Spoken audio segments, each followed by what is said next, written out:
ನನಗೆ ಈ ಒಂದು ಹವ್ಯಕ ಸಂಕ್ರಾಂತಿಯನ್ನ ಒಂದು ಗುಂಪಿನ ಜೊತೆಗೆ ಒಂದಿಷ್ಟು ಹೊತ್ತು ಕಳೆಯೋದಕ್ಕೆ ಅವಕಾಶ ಮಾಡಿಕೊಟ್ಟಿದ್ದೀರಿ ರಮಾನಂದ್ ಹೆಗಡೆ ಅವರಿಗೆ ನಮಸ್ಕಾರ. ಹಾಗೆ ಇಲ್ಲಿ ಸೇರಿರ್ತಕ್ಕಂತ ಎಲ್ಲರಿಗೂ ಕೂಡ ನಾನು ಮೊದ್ಲೇ ಒಂದ್ 15 ಮಿನಿಟ್ಸ್ ಮೊದ್ಲೇ ಜಾಯ್ನ್ ಆಗಿದ್ದೆ. ಖುಷಿ ಆಯ್ತು. ಎಲ್ಲರದ್ದು ಹಾಡುಗಳು ಇದನ್ನೆಲ್ಲ ಕೇಳ್ತಾ ಇದ್ದೆ. ಎಷ್ಟು ಒಂದು ಒಳ್ಳೆಯ ಉದ್ದೇಶದಿಂದ ಪ್ರತಿ ವಾರ ಇಲ್ಲಿ ಸೇರ್ಬಿಟ್ಟು ಆಮೇಲೆ ಇಷ್ಟೊಂದು ಜನನ ಒಟ್ಟಾಕಿ ಪ್ರತಿ ವಾರ ಒಂದು ಕೆಲಸ ಮಾಡ್ತಾ ಇರೋದು ನಿಜವಾಗ್ಲೂ ಒಂದು ಪ್ರಶಂಸನೀಯ ಅಂತ ಹೇಳ್ಬೋದು ಈ ಒಂದು ಕಾರ್ಯಕ್ರಮವನ್ನ. ಅದಕ್ಕೋಸ್ಕರ ನಾನು ರಮಾನಂದ್ ಹೆಗಡೆ ಅವರಿಗೆ ವಿಶೇಷವಾಗಿ ಶುಭಾಶಯವನ್ನು ಕೂಡ ಹೇಳ್ತೀನಿ. ಈ ಕಾರ್ಯಕ್ರಮ ಇನ್ನೂ ಹೆಚ್ಚು ಹೆಚ್ಚು ಜನರನ್ನು ತಲುಪಲಿ ಅಂತ ಹೇಳಿ ಆಶಿಸ್ತೀನಿ. ಹಾಗೆ ಇವತ್ತಿನ ದಿವಸ ನನ್ನ ಹತ್ರ ಮಾತಾಡ್ಬೇಕಾದ್ರೆ ಇವರು ರಮಾನಂದ್ ಹೆಗಡೆ ಅವರು ಹೇಳಿದ್ ಹೇಗೆ ಅಂತ ಅಂದ್ರೆ, ಹೌದು, ನಮ್ಮ ಸಮಾಜದಲ್ಲೇ ಇರ್ಬೋದು, ಇವತ್ತಿನ ಯುವ ಸಮಾಜದಲ್ಲೇ ಇರ್ಬೋದು, ಸಾಕಷ್ಟು ರೀತಿಯ ತೊಂದರೆಗಳು. ಹೇಗೆ ಅಂತ ಅಂದ್ರೆ ಅವರು ಒಂದು ಸಣ್ಣ ಸಣ್ಣ ವಿಚಾರಗಳನ್ನು ಕೂಡ ಸಹಿಸ್ಕೊಳ್ಳೋದು ಕಷ್ಟ ಆಗ್ತಾ ಇದೆಯೇನೋ, ಸೂಯಿಸೈಡ್ ಎಲ್ಲ ಒಂದು ಜಾಸ್ತಿ ಆಗ್ತಾ ಇದೆ, ಆತ್ಮಹತ್ಯೆಗಳು ಜಾಸ್ತಿ ಆಗ್ತಾ ಇದೆ, ಆಮೇಲೆ ಡೈವೋರ್ಸ್ ಗಳು ಜಾಸ್ತಿ ಆಗ್ತಾ ಇದೆ, ಎಲ್ಲ ಕೆಲಸಗಳ ಒತ್ತಡಗಳಲ್ಲಿ ಜನ ಕಷ್ಟ ಪಡ್ತಾ ಇದ್ದಾರೆ. ಇದೆಲ್ಲ ಇರ್ಬೇಕಾದ್ರೆ ಅವನ್ನೆಲ್ಲ ನಿಭಾಯಿಸ್ಕೊಂಡು ಹೋಗೋದು ಹೇಗೆ? ಇದರಲ್ಲಿ ಕೇವಲ ಮಕ್ಕಳಿಗೆ ಮಾತ್ರ ತೊಂದ್ರೆನೋ ಅಥವಾ ಪೋಷಕರಿಗೂ ಕೂಡ ಇದನ್ನ ನಿಭಾಯಿಸೋದು ಕಷ್ಟ ಆಗ್ತಾ ಇದೆಯೋ? ಇವೆಲ್ಲದ್ರ ಬಗ್ಗೆ ಒಂದು ರೀತಿಯಲ್ಲಿ ತುಂಬಾ ವಿಚಾರ ಅವ್ರು ನನ್ನ ಹತ್ರ ಮಾತಾಡಿದ್ರು. ನನ್ಗೂ ತುಂಬಾನೇ ಒಂದು ಖುಷಿ ಆಯ್ತು, ಆಸಕ್ತಿನೂ ಇತ್ತು. ನೀವೊಂದು ಇದು ತಗೊಳ್ಳಿ ಅಂತ ಹೇಳಿದ್ರು ಅವರು. ಸೊ ಆಗ ನಾನ್ ಹೇಳ್ದೆ, ಆಯ್ತು, ಇವಾಗ ಮಕ್ಕಳಿಗೆ ಸಮಸ್ಯೆ ಆಗ್ತಾ ಇದೆ ಅಂತ ಅಂದಾಗ ಪೋಷಕರಿಂದನೂ ಕೂಡ ಅದಕ್ಕೆ ಒಂದು ಸಮಸ್ಯೆ ಆಗ್ತಾ ಇರ್ಬೋದಲ್ಲ, ಪೋಷಕರಿಗೆ ಅರ್ಥ ಆಗದೆ ಇರ್ಬೋದು ಯಾಕೆ ಮಕ್ಕಳು ಕಷ್ಟ ಪಡ್ತಾ ಇದ್ದಾರೆ ಅಂತ. ಆ ನಿಟ್ಟಿನಲ್ಲೂ ಕೂಡ ನಾವು ಒಂದ್ ರೀತಿಯಲ್ಲಿ ಯೋಚನೆ ಮಾಡ್ಬೇಕಾಗತ್ತೆ. ಕೇವಲ ಮಕ್ಕಳ ಬಗ್ಗೆ ಮಾತ್ರ ನಾವು ಅವ್ರು ಯಾಕೆ ಹೀಗ್ ಬೆಳೀತಾ ಇದ್ದಾರೆ, ಇವ್ರು ಯಾಕೆ ಇಷ್ಟೊಂದು ಒತ್ತಡದಲ್ಲಿದ್ದಾರೆ, ಯಾಕೆ ಎಲ್ಲೂ ಅಡ್ಜಸ್ಟ್ ಮಾಡ್ಕೊಂಡು ಹೋಗ್ತಾ ಇಲ್ಲ, ಈ ತರ ಎಲ್ಲ ಯೋಚನೆ ಮಾಡ್ತೀವಿ. ಸಣ್ಣ ಸಣ್ಣ ಕಷ್ಟಗಳನ್ನ ಅವ್ರಿಗೆ ಸಹಿಸ್ಕೊಳಕ್ ಆಗಲ್ವಾ, ಈ ತರದೆಲ್ಲ ಯೋಚನೆ ಮಾಡ್ತೀವಲ್ಲ. ಹಾಗಾದ್ರೆ ಇದ್ರಲ್ಲಿ ಪೋಷಕರ ಪಾತ್ರ ಎಷ್ಟಿದೆ? ಅವರನ್ನ ಆ ಒಂದು ಆತ್ಮಸ್ಥೈರ್ಯವನ್ನ ತಂದು ಕೊಡೋದಕ್ಕೆ ಮಕ್ಕಳಿಗೆ ಪೋಷಕರ ಪಾತ್ರ ಕೂಡ ಬೇಕಲ್ವಾ? ಈಗ ಅವರು ಒಂದು ಇನ್ವಾಲ್ವ್ ಆದಾಗ ಮಾತ್ರ ಇದು ಹೆಚ್ಚು ಚೆನ್ನಾಗಿ ನಡ್ಕೊಂಡು ಹೋಗೋದಕ್ಕೆ ಸಾಧ್ಯ, ಮಕ್ಕಳಿಗೆ ಎಲ್ಲದೂ ಕೂಡ ಸುಗಮವಾಗಿ ನಡೆಯೋದಕ್ಕೆ ಸಾಧ್ಯ ಅಂತ ಹೇಳೋದು. ಹೌದು, ನೀವು ಅದೇ ಒಂದು ಟಾಪಿಕ್ ಮಾತಾಡಿ ಇವತ್ತು ಅಂತ ಹೇಳಿದ್ರು ರಮಾನಂದ್ ಹೆಗಡೆ ಅವರು. ಹಾಗಾಗಿ ಇವತ್ತಿನ ವಿಷಯ ನಾವು ತಗೊಂಡಿರೋದು ಪೋಷಕರಲ್ಲಿನ ಎಷ್ಟೋ ಸಮಸ್ಯೆಗಳಿರ್ಬೋದು. ಎಷ್ಟೋ ಸತಿ ಸಮಸ್ಯೆಗಳು ಇದೆ ಅಂತ ಅಂದ ಮಾತ್ರಕ್ಕೆ ಅವರು ಒಳ್ಳೆ ಪೋಷಕರಲ್ಲ ಅಂತ ಅಲ್ಲ. ಈಗ ಪೋಷಕರಾಗಿರೋದು ಬೇರೆ, ಪೋಷಕತ್ವ ಬೇರೆ. ಅಂದ್ರೆ ತಾಯಿ ಬೇರೆ, ತಾಯ್ತನ ಬೇರೆ ಅಲ್ವಾ? ಈಗ ನಾವು ಸಹಜವಾಗಿ ಹೇಳ್ತೀವಿ ಅಂತಂದ್ರೆ ಮಕ್ಕಳನ್ನ ನಾವು ಹೆತ್ತಾಗ ತಾಯಿ ಆಗ್ತೀವಿ. ಹಾಗೆ ಮಕ್ಕಳನ್ನ ನಾವು ಬೆಳೆಸ್ತಾ ಹೋದಾಗ, ಪೋಷಿಸ್ತಾ ಹೋದಾಗ ಯಾವ ರೀತಿ ನಾವು ಒಂದು ಸಂಪೂರ್ಣವಾಗಿ ನಾವು ತೊಡಗಿಸ್ಕೊಂಡು ಬೆಳೆಸ್ತಾ ಹೋಗ್ತೀವಿ, ಅದು ಒಂದು ತಾಯ್ತನ ಅಲ್ವಾ? ಈ ತರ ನಮ್ದು ಒಂದು ಪೋಷಕತ್ವ ಅನ್ನೋದು, ಈಗ ಮನೆಯಲ್ಲಿ ಸಮಸ್ಯೆ ಇದೆ, ಅಪ್ಪ ಅಮ್ಮನಲ್ಲಿ ಸಮಸ್ಯೆ ಇದೆ ಅಂದ್ ಮಾತ್ರಕ್ಕೆ ಒಳ್ಳೆ ಪೋಷಕರಲ್ಲ ಅಂತ ಅಲ್ಲ, ಅದು ಬೇರೆ. ಅದು ಬೆಳೆಸೋ ರೀತಿಯಲ್ಲೇ ತಪ್ಪಾಗ್ಬೋದು, ಅದು ಬೇರೆ. ಎರಡೂ ಬೇರೆ ಬೇರೆ ವಿಚಾರಗಳೇ ಇದು ಬಂದು. ಸೊ ಇವತ್ತು ಮೊದಲಿಗೆ ಇಷ್ಟು ಸಮಸ್ಯೆಗಳಿದ್ದಾಗ ಮಕ್ಕಳು ಯಾವ ತರ ತೊಂದರೆಗಳನ್ನ ಅನುಭವಿಸ್ತಾರೆ, ಅಕಸ್ಮಾತ್ ಪೇರೆಂಟ್ಸ್ಗೆ ಅದು ಅರ್ಥ ಆಗದೆ ಇದ್ದಾಗ ಯಾವ ತರ ತೊಂದರೆಗಳನ್ನ ಅನುಭವಿಸ್ತಾರೆ, ಅಥವಾ ಪೋಷಕರಲ್ಲಿ ಅತಿಯಾದ ಅವರದೇ ಆದ ಒಂದು ವ್ಯಕ್ತಿತ್ವ ಇರ್ಬೋದು, ವರ್ತನೆಗಳಿರ್ಬೋದು, ಅದು ಯಾವ ರೀತಿಯಲ್ಲಿ ಮಕ್ಕಳಿಗೆ ತೊಂದರೆ ಆಗುತ್ತೆ. ಇವೆರಡರ ಬಗ್ಗೆ ಸ್ವಲ್ಪ ಮಾತಾಡೋಣ. ಇದ್ರ ಮಧ್ಯದಲ್ಲಿ ನಿಮಗೇನಾದ್ರೂ ಒಂದು ಕೇಳ್ಬೇಕು ಅಂತ ಅನ್ಸಿದ್ರೆ, ನಾನ್ ಹೇಳ್ತಾ ಇರೋದು ನಿಮಗೆ ಸರಿ ಅನ್ಸ್ಲಿಲ್ಲ, ಅರ್ಥ ಆಗ್ಲಿಲ್ಲ, ಈ ತರ ಏನಾದ್ರೂ ಇದ್ರೆ ನೀವು ಕ್ವಶನ್ ಆ ಮೂಮೆಂಟ್ ಅಲ್ಲೂ ಬೇಕಾದ್ರೆ ಕೇಳ್ಬಹುದು. ನನ್ನ ಹತ್ರ ಹ್ಯಾಂಡ್ ರೈಸ್ ಮಾಡಿ ಕೈ ಎತ್ಬಿಟ್ಟು ನೀವು ಕೇಳಿ. ನಾನು ಆ ಕ್ಷಣದಲ್ಲೇ ಹೇಳುವಂತ ಉತ್ತರ ಆದ್ರೆ ಅಲ್ಲೇ ಹೇಳ್ತೀನಿ, ಇಲ್ಲ ಅಂತಂದ್ರೆ ಕೊನೆಯಲ್ಲಿ ಮಾತಾಡೋಣ. ಎರಡಕ್ಕೂ ಅವಕಾಶ ಇದೆ, ನೀವು ಮಾತಾಡ್ಬೋದು ನನ್ನ ಹತ್ರ. ಈಗ ನಾನು ಏನ್ ಹೇಳ್ತಾ ಇದ್ದೀನಿ ಎಲ್ಲ ಕೇಳ್ತಾ ಇದೆ ಅಲ್ಲ ಕ್ಲಿಯರ್ ಆಗಿ ಅಲ್ವಾ? ಕೇಳ್ತಾ ಉಂಟು, ಕ್ಲಿಯರ್ ಆಗಿ ಕೇಳ್ತಾ ಉಂಟು. ಹಾಗಾದ್ರೆ ಈಗ ನಾವ್ ಅನ್ಕೊಳ್ತೀವಿ ಅಲ್ವಾ, ನಮ್ಮ ಮಕ್ಕಳಿಗೆ ಏನಾದ್ರೂ ಬೆಳಿಬೇಕಾದ್ರೆ ಏನಾದ್ರೂ ಒಂದ್ ಸ್ವಲ್ಪ ಬೇಜಾರಾಗ್ಬಿಟ್ರೆ ಅದು ದೊಡ್ಡ ಆದ್ಮೇಲೂ ಅಷ್ಟೊಂದು ನೆನಪಿರತ್ತಾ? ಅವ್ರು ಚಿಕ್ಕ ಮಕ್ಕಳಾಗಿದ್ದಾಗ ಕಷ್ಟ ಅನುಭವಿಸಿದ್ದನ್ನ ಅವ್ರು ದೊಡ್ಡ ಆದಾಗ್ಲೂ ಅಷ್ಟೊಂದು ಅದು ಸಮಸ್ಯೆ ಆಗತ್ತಾ? ಅಥವಾ ಆ ಟೈಮ್ ನಲ್ಲೇ ಅದನ್ನ ಮರ್ತ್ ಬಿಡ್ತಾರ ಅಂತೆಲ್ಲ ನಮ್ಗೊಂದಿಷ್ಟು ಪ್ರಶ್ನೆಗಳಿರತ್ತಲ್ವಾ. ಈಗ ವಿಡಿಯೋದಲ್ಲಿ ಬರೋದಕ್ಕೆ ಯಾರ್ಯಾರಿಗೆ ಸಾಧ್ಯನೋ ಬನ್ನಿ, ಪರವಾಗಿಲ್ಲ. ಒಂದು ಸಣ್ಣ ಎಕ್ಸರ್ಸೈಸ್ ಮಾಡೋಣ ಇವಾಗ. ಯಾರ್ಯಾರಿಗೆ ಸಾಧ್ಯನೋ ಅವರೆಲ್ಲ ಬರ್ಬೋದು. ಇಂಟ್ರಾಕ್ಷನ್ ಚೆನ್ನಾಗಿರುತ್ತೆ. ಓಕೆ, ವಿಡಿಯೋ ಆನ್ ಮಾಡ್ಬೇಕಾ? ಸಾಧ್ಯವಾದ್ರೆ ಮಾಡಿ. ನಿಮ್ಗೆಲ್ಲ ಸಾಧ್ಯವಾದ್ರೆ ವಿಡಿಯೋ ಆನ್ ಮಾಡಿದ್ರೆ ಖುಷಿ ಆಗುತ್ತೆ. ಪರವಾಗಿಲ್ಲ, ನೀವೆಲ್ಲ ಮನೆಯಲ್ಲಿ ಹಾಕೊಂಡಿರೋ ಬಟ್ಟೆಗಳಲ್ಲಿ ಇರ್ಬಹುದು, ತೊಂದ್ರೆ ಇಲ್ಲ. ಇದು ನಮ್ಮದೇ ಒಂದು ಗ್ರೂಪ್ ಆಗಿರೋದ್ರಿಂದ ಪರವಾಗಿಲ್ಲ, ಎಲ್ಲರೂ ಬನ್ನಿ ಸಾಧ್ಯವಾದಷ್ಟು. ಹಾಗಂತ ಒತ್ತಾಯ ಏನಿಲ್ಲ.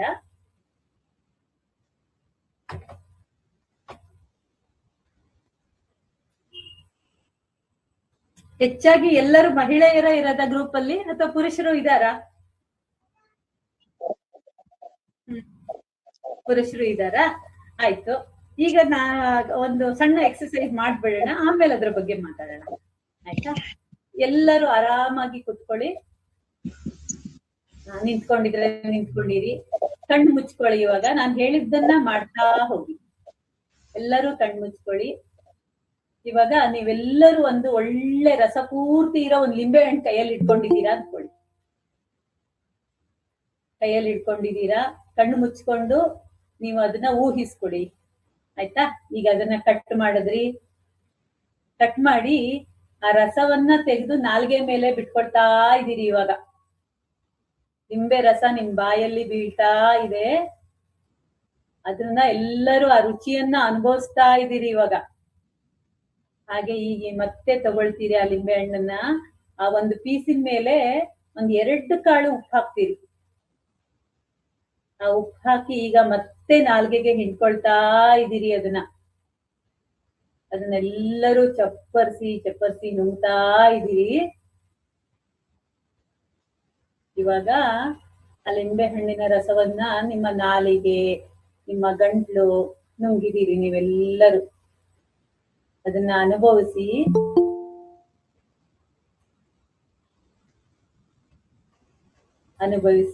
ಇವಾಗ ನಿಧಾನಕ್ಕೆ ಕಣ್ಣು ತೆಗೆದು ನನಗೆ ಹೇಳಿ. ಇವಾಗ ಯಾರಾದ್ರೂ ಎಷ್ಟು ಜನ ಲಿಂಬೆ ಹುಳಿ ರಸ ಬಾಯಿಗೆ ಬಿಟ್ಕೊಂಡ್ರಿ? ನಾನ್ ಬಿಟ್ಕೊಂಡ್ವಿ. ಬಾಯಿಲೆಲ್ಲ ನೀರ್ ಬಂತು. ಆಮೇಲೆ ಹುಳಿ ಆದಂಗ ಅನಿಸ್ತು. ಅಂದ್ರೆ ಹುಳಿ ಆದಂಗ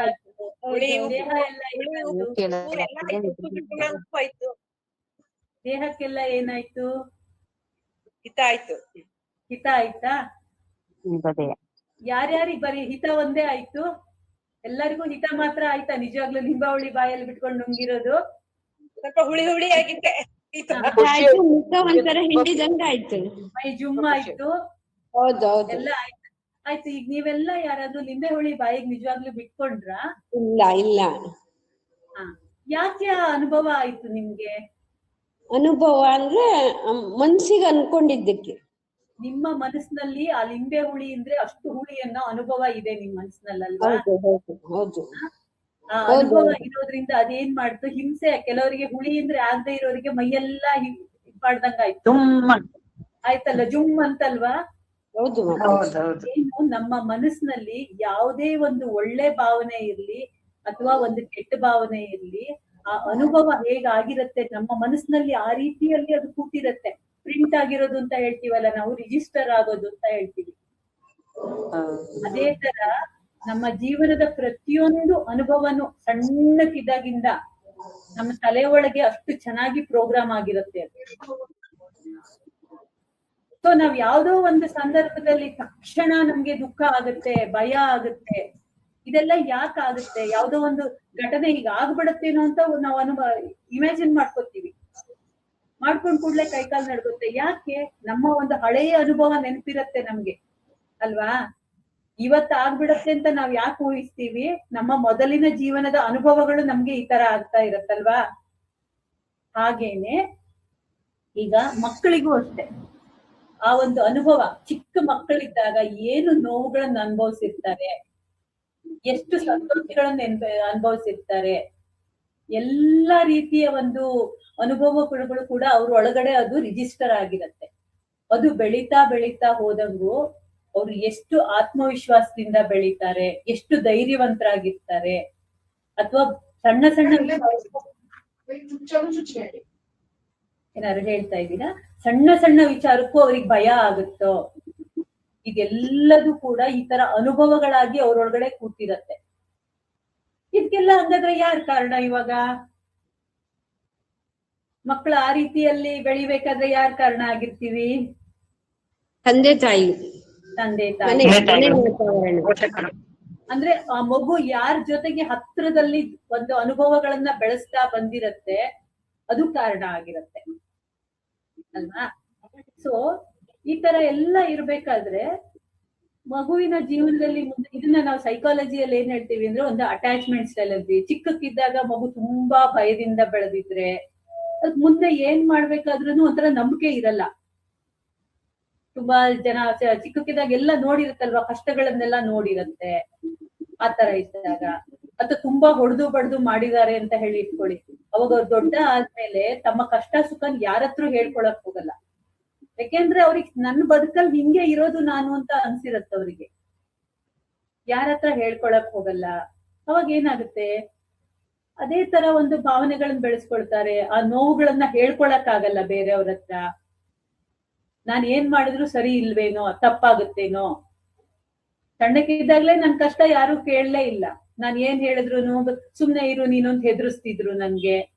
ಅಥವಾ ನೀನ್ ಬರೀ ಸ್ಕೂಲ್ಗೆ ಹೋಗ್ತಿ ಬರ್ತಿ, ಏನು ಆ ಮಗುಗ್ ಏನ್ ಕಷ್ಟ ಆಗ್ತಿದೆ ಅಂತ ಅರ್ಥ ಮಾಡ್ಕೊಂಡ್ ಕೇಳದೆ ಇದ್ದಾಗ, ಈಗ ಮಾತಾಡಲ್ಲ ಅಂತಲ್ಲ, ಕೇಳಲ್ಲ ಅಂತಲ್ಲ, ಬಟ್ ನಮ್ಮದೇ ಆದ ರೀತಿಯಲ್ಲಿ ನಾವು ಕೇಳಿರ್ತೀವಿ. ಬಟ್ ಆ ಮಗುವಿನ ಯೋಚನೆನೇ ಬೇರೆ ರೀತಿ ಇರತ್ತೆ ಅಲ್ವಾ? ಸೊ ಆ ರೀತಿಯ ಗೊಂದಲಗಳಾದಾಗ ಅದು ಮಗುವಿನ ಮೇಲೆ ಸಾಕಷ್ಟು ಪರಿಣಾಮ ಬೀರಿರುತ್ತೆ.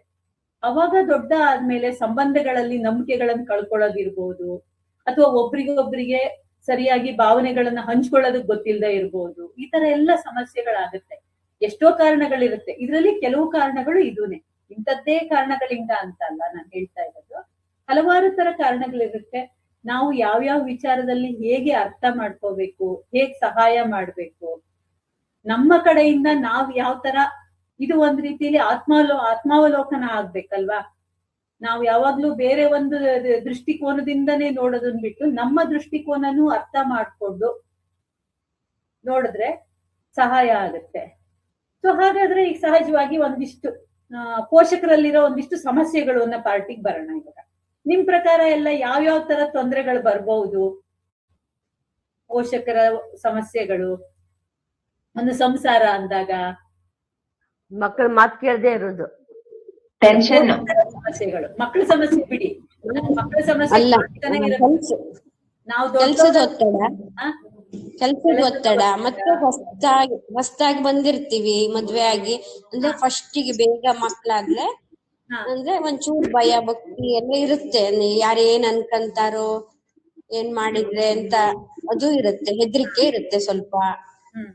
ಮತ್ತೆ ಕೆಲ್ಸದ ಒತ್ತಡ, ನಾವ್ ಅದನ್ನ ಮಾಡಿದ್ರೆ ಯಾರ ಮೇಲಿಂದೋ ಸಿಟ್ಟನ್ನ ಮಕ್ಳನ್ ಮೇಲೆ ಪಡಿತೀವಿ. ಸಣ್ಣ ಮಕ್ಳಿಗೆ ಆಸೆ ಮಾಡಲ್ಲ, ಅದು ಇರುತ್ತೆ.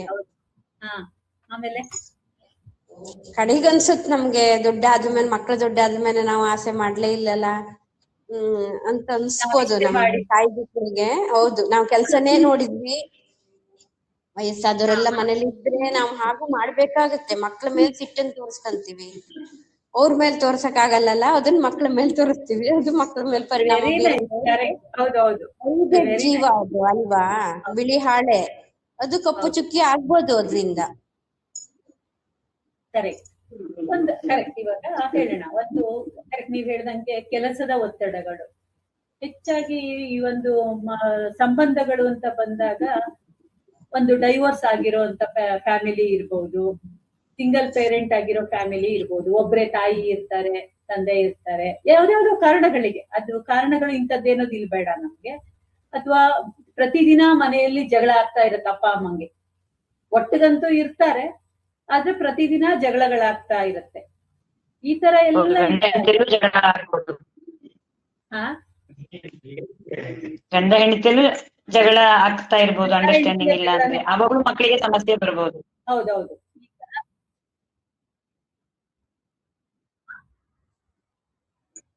ಆಯ್ತು. ಹ್ಮ್.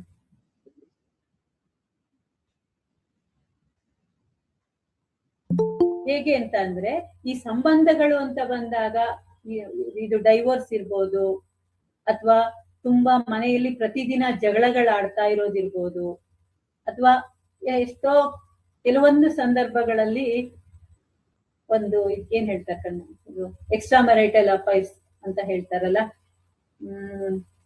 ಅದು ಕಡಿಮೆನೆ ಇರುತ್ತೆ. ಆದ್ರೂ ಎಲ್ಲೋ ಕೆಲವೊಂದು ಸಾಧ್ಯತೆಗಳು ಕೂಡ ಇರುತ್ತೆ. ಬೇರೆ ಸಂಬಂಧಗಳನ್ನ ಇಟ್ಕೊಂಡಿರೋದು ಯಾವ್ದ್ಯಾವ್ದೋ ಕಾರಣಕ್ಕೆ ಇರಬಹುದು ಅಲ್ವಾ. ಈ ತರ ಎಲ್ಲ ಇದ್ದಾಗ ಮಕ್ಕಳ ಮೇಲೆ ಅದ್ ಯಾವ ತರ ಪರಿಣಾಮ ಬೀರುತ್ತೆ. ಪ್ರತಿದಿನ ಅಪ್ಪ ಅಮ್ಮ ಜಗಳ ಆಡ್ತಿದ್ದಾರೆ, ನನ್ನ ಮನೆ ಸ್ಕೂಲ್ಗೆ ಬರಲ್ಲ, ಪೇರೆಂಟ್ ಟೀಚರ್ಸ್ ಮೀಟಿಂಗ್ ಇವ್ರು ಹೇಳ್ದಂಗೆ ಒಬ್ರು ಹೇಳಿದ್ರು ವರ್ಕ್ ತುಂಬಾ ಸ್ಟ್ರೆಸ್ ಇರುತ್ತೆ, ನಿನ್ ಕೆಲ್ಸ ಇದೆಯಲ್ಲ ನೀನ್ ಹೋಗು, ನನ್ ಕೆಲ್ಸ ಇದೆ ಇವತ್ತು ನೀನ್ ಹೋಗು, ನಂಗ್ ರಜಾ ಇಲ್ಲ ನೀನ್ ಹೋಗು ಅಂತ ಹೇಳಿ ಅದು ಅವ್ರವ್ರಲ್ಲೇ ನೀನ್ ಹೋಗು ನಂಗ್ ರಜಾ ಇಲ್ಲ ಅಂತ ಇದೆಲ್ಲ ನೋಡಿದ್ರೆ ತುಂಬಾ ಸಣ್ಣ ಕಾರಣಗಳಾಗಿ ಕಾಣ್ತಾ ಇರುತ್ತೆ ನಮ್ಗೆ. ಆದ್ರೆ ಆ ಮಗುಗೆ ಏನಾಗಿರುತ್ತೆ, ನನ್ನ ಅಪ್ಪ ಅಮ್ಮ ಯಾರು ಬರ್ತಿಲ್ಲ, ಬೇರೆ ಫ್ರೆಂಡ್ಸಿಗೆಲ್ಲ ಅಪ್ಪ ಅಮ್ಮ ಬರ್ತಾರೆ, ಟೀಚರ್ ಕೇಳ್ತಾರಲ್ಲಿ, ಕೇಳಿದಾಗ ಇದಕ್ಕೆ ಹೇಳೋದಕ್ಕೆ ಕಷ್ಟ ಆಗತ್ತೆ. ಅದನ್ನ ಒಂದು ಸಣ್ಣ ಸಣ್ಣ ವಿಚಾರ, ಮನೆಯಲ್ಲಿ ಅಪ್ಪ ಅಮ್ಮ ಈಗ ಎಲ್ಲೋ ಡೈವೋರ್ಸ್ ಆಗಿದೆ ಅಂತ ಇಟ್ಕೊಳ್ಳಿ, ಅವಾಗ ಅವ್ರ ಫ್ರೆಂಡ್ಸ್ ಕೇಳ್ತಾ ಇರ್ತಾರೆ, ಅವ್ರಿಗೆ ಹೇಗೋ ಗೊತ್ತಾಗಿರುತ್ತೆ ಅಂತ ಇಟ್ಕೊಳ್ಳಿ. ಅಥವಾ ನಿಮ್ಮಮ್ಮ ಯಾಕೆ ಬರಲ್ಲ, ಯಾವಾಗ್ಲೂ ಅಪ್ಪ ಬರ್ತಾರೆ, ಅಥವಾ ಅಪ್ಪ ಯಾಕೆ ಬರಲ್ಲ, ಯಾವಾಗ್ಲೂ ಅಮ್ಮ ಬರ್ತಾರೆ, ಈ ತರ ಎಲ್ಲ ಕೇಳ್ತಾ ಇರ್ತಾರೆ. ಅವಾಗ ಅದಕ್ಕೆ ಅವಮಾನ, ಮಗುಗೆ ಅದು ಅವಮಾನ ಅಲ್ದೇ ಇರೋ ವಿಚಾರ ಇರ್ಬಹುದು, ಬಟ್ ಅದಕ್ಕೆ ನನ್ನ ಮನೇಲಿ ಮಾತ್ರ ಇಂತ ಒಂದು ವಾತಾವರಣ ಇದೆ, ಸೊ ನನ್ನ ಬದುಕು ಚೆನ್ನಾಗಿಲ್ಲ, ಇದು ಶೇಮ್ ಅಂತ ಬಂದ್ಬಿಡುತ್ತೆ. ಸಣ್ಣ ಸಣ್ಣ ವಿಚಾರಕ್ಕೂ ಕೂಡ ಅದಕ್ಕೆ ಯಾರು ಏನೇ ಮಾತಾಡಿದ್ರು ಅದು ಅವಮಾನ ತನಗೆ ಅಂತ ತಗೊಳ್ಳೋ ಸಾಧ್ಯತೆಗಳು ಜಾಸ್ತಿ ಇರುತ್ತೆ. ಇನ್ನು ಬೇರೆ ಸಂಬಂಧಗಳಿದ್ರಂತೂ ಅದು ನಮ್ಗೆ ಹೇಳೋದೇ ಬೇಡ, ಅದು ನಮ್ಮ ಇದ್ರಲ್ಲಿ ತುಂಬಾ ಕಡಿಮೆ, ನಾ ಸುಮ್ನೆ ಅದ್ರ ಬಗ್ಗೆ ಏನು ಜಾಸ್ತಿ ತಗೊಳಕ್ ಹೋಗಲ್ಲ. ಈ ತರ ಎಲ್ಲ ಸಮಸ್ಯೆಗಳು ಇದ್ದಾಗ ಮಗು, ಅದ್ರಲ್ಲೂ ಸ್ವಲ್ಪ ಚಿಕ್ಕ ಮಗು ಇದ್ದಾಗ ಅದು ಅದ್ರಷ್ಟಕ್ಕೆ ಅದು ನೋಡ್ಕೊಳತ್ತೆ, ಅದನ್ನ ಬೇರೆ ಬೇರೆ ತರದಲ್ಲಿ ಮನೆಗ್ ಬರುತ್ತೆ, ತುಂಬಾ ಹಠ ಮಾಡತ್ತೆ, ಏನೋ ಹೋಮ್ ವರ್ಕ್ ಮಾಡಲ್ಲ, ಈ ತರ ಎಲ್ಲ ಮಾಡ್ತಾ ಇರತ್ತೆ. ಅದೇ ಸ್ವಲ್ಪ ದೊಡ್ಡ ಮಕ್ಳು ಆಗ್ತಾರಲ್ಲ, ಕಾಲೇಜಿಗೆ ಹೋಗೋ ಮಕ್ಳು ಆಗ್ತಾರೆ, ಆತರ ಎಲ್ಲ ಆದಾಗ ಬೇರೆ ತರದ್ದೇ ಸಮಸ್ಯೆಗಳು ಸ್ಟಾರ್ಟ್ ಆಗುತ್ತೆ ಅವರಿಗೆ. ಇನ್ನೊಂದಂದ್ರೆ ಪೇರೆಂಟ್ಸ್, ಸಿಂಗಲ್ ಪೇರೆಂಟ್ ಕೂಡ ಇರ್ಬೋದು, ಅಥವಾ ಒಂದು ಪೇರೆಂಟ್ ದೂರದಲ್ಲಿ ಇರ್ಬೋದು. ಇವತ್ತಿನ ದಿನ ಹೊರಗಡೆ ದುಡಿಮೆ ಮಾಡ್ತಾ ಇರ್ತಾರೆ ಅಲ್ವಾ, ಅವಾಗ ಅಮ್ಮ ಇಲ್ಲಿರ್ತಾರೆ, ಅಪ್ಪ ಇಲ್ಲಿರ್ತಾರೆ, ಅಲ್ಲಿರ್ತಾರೆ. ಈ ತರ ಎಲ್ಲ ಆದಾಗ ಸಾಕಷ್ಟು ಮಕ್ಕಳಿಗೆ ಏನಾಗುತ್ತೆ, ಒಂಟಿತನ ಕಾಡ್ತಾ ಇರತ್ತೆ, ಅವ್ರಿಗೆ ಎಕ್ಸ್ಪ್ರೆಸ್ ಮಾಡ್ಕೊಳ್ಳೋದಕ್ಕೆ ಬರಲ್ಲ ಅದು ಅಲ್ವಾ. ಅದ್ರಲ್ಲಿ ವಿಶೇಷವಾಗಿ ಯಾವಾಗ ಹೈಸ್ಕೂಲಿಗೆ ಹೋಗ್ತಾರೆ ಮಕ್ಕಳು, ಬೆಳೀತಾ ಇರ್ತಾರೆ, ಅವರು ಅದನ್ನ ತೋರ್ಸೋ ರೀತಿನೇ ಬೇರೆ ಇರುತ್ತೆ. ಹೇಗ್ ತೋರಿಸ್ತಾ ಇರ್ತಾರೆ ಅವರು, ಪ್ರತಿದಿನ ಕೋಪ ಮಾಡ್ಕೊಳ್ಳೋದು ಮನೆಯಲ್ಲಿ ಅಲ್ವಾ, ಇಲ್ಲ ಅಂತ ಅಂದ್ರೆ ಹಠ ಮಾಡೋದು, ಸುಮ್ನೆ ಯಾರ ಜೊತೆಗೂ ಇರಲ್ಲ. ಹೇಳ್ತಾರೆ ಕೆಲವರು, ಸುಮ್ನೆ ರೂಮಿಗೆ ಹೋಗಿ ಕುತ್ಕೊಂಡ್ ಬಿಡ್ತಾರೆ, ಯಾವಾಗ ನೋಡಿದ್ರು ಸಿಟ್ ಮಾಡ್ತಾರೆ, ಕೈಯಲ್ಲಿ ಇರೋದೆಲ್ಲ ತೆಗ್ದು ಎಸಿತಾರೆ. ಯಾಕೆ ಅಂತ ಗೊತ್ತಾಗಲ್ಲ. ಯಾಕೆಂದ್ರೆ ಆ ಮಕ್ಕಳಿಗೆ ಅದನ್ನ ಹೇಳೋದಕ್ ಬರಲ್ಲ, ತಮಗೆ ಯಾವ ತರ ತೊಂದರೆಗಳಾಗ್ತಾ ಇದೆ, ಹೇಗೆ ಅವಮಾನ ಆಗ್ತಾ ಇದೆ. ಅವಾಗ ಏನ್ ಮಾಡ್ತಾರೆ, ಸ್ಲೋಲಿ ಅಕಾಡೆಮಿಕ್ ಡಿಕ್ಲೈನ್ ಸ್ಟಾರ್ಟ್ ಆಗುತ್ತೆ, ಓದೋದ್ರಲ್ಲಿ ಮಾರ್ಕ್ಸ್ ಕಡಿಮೆ ಬರುತ್ತೆ. ಅಥವಾ ಕೆಲವ್ರು ನೀವು ನೋಡಿರ್ಬೋದು, ಸುಮ್ನೆ ನಾನು ವಿಪರೀತ ಕೋಪ ಮಾಡ್ಕೊಳ್ತಾರೆ, ನಾನ್ ಕೈ ಕೊಯ್ಕೊಳ್ತೀನಿ, ನಾನ್ ಯಾಕೆ ಬದುಕಿರ್ಲಿ, ನಾನ್ ಸುಯಿಸೈಡ್ ಮಾಡ್ಕೋತೀನಿ ಅಂತೆಲ್ಲ ಹೇಳೋರು ಫಸ್ಟ್ ಜಾಸ್ತಿ ಆಗ್ತಾರೆ. ಮೊದ್ಲು ಹೇಳ್ತಾ ಇರ್ತಾರೆ, ಎಷ್ಟೋ ಸತಿ ಏನಾಗುತ್ತೆ, ಆ ಹಠಕ್ಕೆ ಆಗಿ ಬಿಡೋ ಸಾಧ್ಯತೆ ಕೂಡ ಇರುತ್ತೆ. ಈ ತರ ಸಮಸ್ಯೆಗಳು ಇದು ಬರ್ತಾ ಹೋಗುತ್ತೆ. ನೆಕ್ಸ್ಟ್ ಇನ್ನು ಸಂಬಂಧಗಳಿಗೆ ಅಂತ ಮದುವೆ ಆಗಿದೆ ಅಂತ ಆದ್ರೆ ಆಗ ಏನಾಗುತ್ತೆ, ಅವರಿಗೆ ಹೊಂದಾಣಿಕೆ ಅನ್ನೋದೇ ಬರಲ್ಲ. ಯಾಕೆ, ಮನೆಯಲ್ಲಿ ಪ್ರತಿದಿನ ನೋಡಿರೋದೇ ಈ ತರ ಜಗಳಗಳು, ಎರಡು ಜಗಳಗಳಾದ್ರೆ ಅದನ್ನ ಹೇಗ್ ಸರಿಪಡಿಸ್ಕೊಂಡು ಹೋಗ್ಬೇಕು ಅನ್ನೋ ಮನದ್ ಗೊತ್ತಿಲ್ಲ ಅಲ್ವಾ. ಆಮೇಲೆ ಅವರಲ್ಲೇ ಒಂದು ಆತ್ಮವಿಶ್ವಾಸದ ಕೊರತೆ ಇರುತ್ತೆ, ಮತ್ತೆ ತಪ್ಪು ಮನೋಭಾವಗಳಿರುತ್ತೆ. ತಾನ್ ಏನ್ ಹೇಳಿದ್ರು ಬೇರೆಯವ್ರ ತಪ್ಪು ಅಂತ ಹೇಳ್ತಾ ಇರ್ಬೋದು, ನಾನ್ ಹೇಳಿರೋದನ್ನ ಬೇರೆಯವ್ರು ಅರ್ಥ ಮಾಡ್ಕೊಳ್ತಿಲ್ಲ. ಈ ತರ ಎಲ್ಲ ಇದ್ದಾಗ ಏನಾಗುತ್ತೆ, ಸಣ್ಣ ಸಣ್ಣ ಮಾತುಗಳು ಕೂಡ ತಪ್ಪಾಗಿ ಕಾಣ್ತಾ ಹೋಗುತ್ತೆ. ಆಗ ಅದು ಕೊರತೆಯಾಗಿ ತೊಂದರೆಗಳಾಗಿ ಈವನ್ ವೈವಾಹಿಕ ಜೀವನದಲ್ಲೂ ಕೂಡ ತೊಂದರೆ ಆಗಿ ಪರಿಣಮಿಸ್ತಾ ಹೋಗುತ್ತೆ ಅದು. ಹಾಗೆ ವರ್ಕ್ ಪ್ರಾಬ್ಲಮ್ ಇರ್ಬೋದು, ಹಣಕಾಸಿನ ತೊಂದರೆ ಇರ್ಬೋದು, ಇದೆಲ್ಲ ಇದ್ದಾಗ ಏನಾಗುತ್ತೆ, ಸೊ ಮಕ್ಕಳ ಹತ್ರ ಎಷ್ಟೋ ಫ್ಯಾಮಿಲಿಗಳಲ್ಲಿ ಇರುತ್ತೆ ಏನು ಹಣಕಾಸಿನ ತೊಂದರೆ ಇರುತ್ತೆ, ಆಬ್ವಿಯಸ್ಲಿ ಸ್ಕೂಲಿಗೆ ಕಳಿಸ್ಲೇಬೇಕು ಅಲ್ವಾ.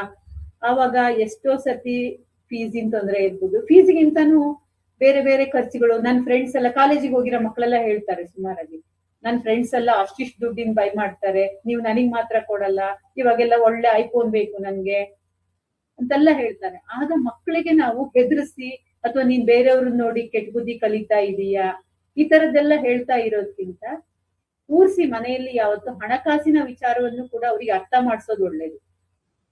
ಇಲ್ಲ ಅಂತಂದ್ರೆ ಅವ್ರಿಗೆ ಯಾವತ್ತೋ ಒಂದಿನ ತುಂಬಾ ಸಮಸ್ಯೆ ಅಂತ ಗೊತ್ತಾದಾಗ, ಮನೆಯಲ್ಲಿ ಇಷ್ಟೊಂದು ಸಮಸ್ಯೆ ಇದೆ ಅಂತ ಗೊತ್ತಾದಾಗ ಅವ್ರು ಏನ್ ಅನ್ಕೋತಾರೆ ಮಕ್ಕಳು, ನನ್ಗೇನ್ ಗೊತ್ತಿತ್ತು, ಇವ್ರೇನಾದ್ರು ನನ್ನ ಹತ್ರ ಯಾವತ್ತಾದ್ರೂ ಹೇಳಿದಾರಾ, ಇವ್ರು ನನ್ಗೆ ಸುಮ್ಮನೆ ಬೈತಾ ಇದ್ರು ಯಾವಾಗ್ಲೂ. ಅವ್ರು ತಮ್ಮದೇ ಆಗಿರೋ ಒಂದು ಅಪರಾಧಿ ಮನೋಭಾವ ಕೂಡ ಹೋಗ್ತಾರ. ಅವಾಗ ನನ್ನಿಂದ ಅಪ್ಪ ಅಮ್ಮ ಎಷ್ಟ್ ಕಷ್ಟಪಟ್ರು, ನನ್ಗೇನು ಗೊತ್ತಾಗ್ಲೇ ಇಲ್ಲ ಅಂತ ಹೇಳಿ ಅಪರಾಧಿ ಮನೋಭಾವ ಕೂಡ ಬರೋ ಚಾನ್ಸಸ್ ಇರುತ್ತೆ ಅವರಿಗೆ. ಹಂಗೆ ಇದೆಲ್ಲ ಬಂದು ಸಮಸ್ಯೆಗಳು ಮನೆಗಳಲ್ಲಿ ಗೊತ್ತಿಲ್ದೇನೆ ಸಮಸ್ಯೆಗಳಿದ್ದಾಗ, ಅಪ್ಪ ಅಮ್ಮನಲ್ಲಿ ಸಮಸ್ಯೆಗಳಿದ್ದಾಗ ಏನೇನಾಗುತ್ತೆ. ಇನ್ನು ಕೆಲವೊಂದು ಫ್ಯಾಮಿಲಿನಲ್ಲಿ ಏನಂತ ಅಂದ್ರೆ ತುಂಬಾ ಒಬ್ಬರ ಭಾವನೆಗಳಿಗೆ ಇನ್ನೊಬ್ರು ಬೆಲೆನೇ ಕೊಡಲ್ಲ ಅಲ್ವಾ. ಹೇಗೆ ಅಂತ ಅಂದ್ರೆ ಅಮ್ಮ ಆದವಳು ಕಷ್ಟ ಪಡ್ತಾನೇ ಇರ್ತಾಳೆ, ನನ್ ಕಷ್ಟ ಕೇಳೋರು ಯಾರು, ಆತರ ಮಾತುಗಳು ಬರ್ತಾ ಇರತ್ತೆ. ಅಮ್ಮನ್ ಬಾಯಿಲ್ಲ ಅಪ್ಪನ್ ಬಾಯಿಲ್ಲ ಯಾರ್ದೋ ಒಬ್ರು ಬಾಯಲ್ಲಿ ಬರ್ತಾ ಇರುತ್ತೆ. ಆಮೇಲೆ ನಾನಿದ್ದೇನ್ ಪ್ರಯೋಜನ, ಎಷ್ಟ್ ಮಾಡಿದ್ರು ಏನ್ ಪ್ರಯೋಜನ ಅಂತ ಕೇಳೋದು. ನಾನ್ ಕೌನ್ಸಲಿಂಗ್ ಬಂದಿರೋ ಮಕ್ಕಳಲ್ಲಿ ನಾನ್ ಸಹಜವಾಗಿ ನೋಡಿದೀನಿ. ನಾನ್ ಸಾಯ್ತೀನಿ ಅಂತ ಹೇಳ್ತಾರೆ ಮಕ್ಕಳನ್ನ ಕೆಲವೊಂದ್ಸತಿ ಬಂದ್ಬಿಟ್ಟು.